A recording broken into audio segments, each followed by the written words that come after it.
മുതലപ്പുഴയിൽ മണൽ നീക്കം നാളെ പുനരാരംഭിക്കും. സമരസമിതിയും തുറമുഖ വകുപ്പ് ഉദ്യോഗസ്ഥരും കളക്ടറുടെ സാന്നിധ്യത്തിൽ നടത്തിയ ചർച്ചയിലാണ് ഈ തീരുമാനം. ചന്ദ്രഗിരി ഡ്രഡ്ജറിനൊപ്പം തന്നെ ചേറ്റുവയിൽ നിന്നെത്തിച്ച ഡ്രഡ്ജറും വരും ദിവസങ്ങളിൽ മണൽ നീക്കാനായി ഉപയോഗിക്കും. ചന്ദ്രഗിരി ഡ്രഡ്ജർ തകരാറിലായി മണൽ നീക്കം നിലച്ചതോടെയാണ് മുതലപ്പുഴയിൽ പ്രശ്നങ്ങൾക്ക് തുടക്കം. സമരസമിതി കഴിഞ്ഞ ദിവസം റോഡ് ഉപരോധിച്ചത് സംഘർഷത്തിലേക്ക് നീങ്ങിയിരുന്നു. ഹാർബർ ഉദ്യോഗസ്ഥരെ തടഞ്ഞുവെച്ചതോടെ പ്രശ്നം രൂക്ഷമായി.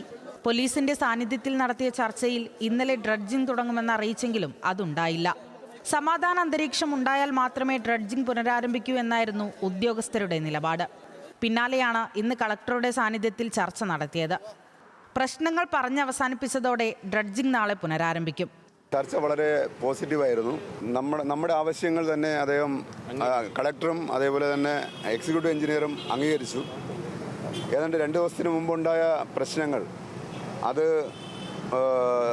യാദൃച്ഛികമായി സംഭവിച്ചു പോയതാണ്. അതിന് നമ്മൾ രണ്ടുപേരും സൗഹാർദ്ദത്തോടു കൂടി തന്നെ അതിന് അങ്ങോട്ടും ഇങ്ങോട്ടും ക്ഷമ പറഞ്ഞുകൊണ്ട് നമ്മൾ ഒരു സൗഹാർദ്ദപരമായ കാര്യത്തിലോട്ട് പോയിട്ടുണ്ട്. മണൽ നീക്കം വേഗത്തിലാക്കാൻ ചന്ദ്രഗിരിക്കൊപ്പം ചേറ്റുവായിൽ നിന്നെത്തിച്ച ഡ്രഡ്ജറും ഉപയോഗിക്കും. കരാർ പുതുക്കിയ ശേഷമാകും ഉപയോഗിക്കുക.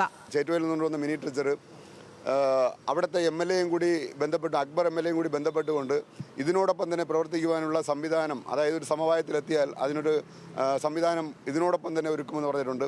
അതേസമയം കഴിഞ്ഞ ദിവസമുണ്ടായ സംഘർഷം ദൗർഭാഗ്യകരമാണെന്ന് സമരസമിതി വിശദീകരിച്ചു. പുറത്തുനിന്നെത്തിയവരും പ്രശ്നം രൂക്ഷമാക്കിയെന്നാണ് വിശദീകരണം. ന്യൂസ് മലയാളം, തിരുവനന്തപുരം.